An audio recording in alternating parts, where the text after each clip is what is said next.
नाज़रीन तव्हां ॾिसी रहिया आहियो शाहीन न्यूज़ ऐं हाणे मसूबुर गढ़ीअ मां महबूब अलीअ जी हीअ रिपोर्ट।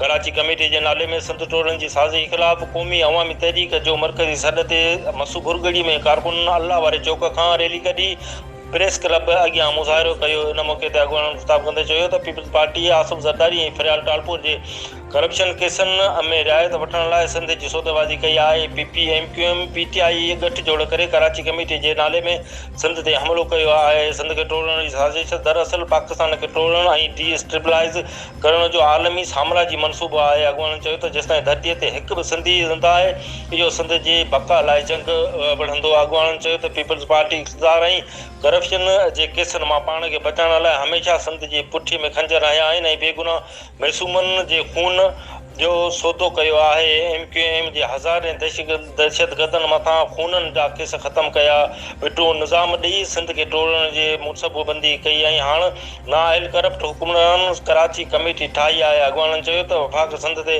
हमले आवर न थिए, सूबाई ख़ुदमुख्तियारी ते हमला बंदि कया वञनि। सिंध सूबो न पर हज़ारे सालनि खां असांजो वतन आहे।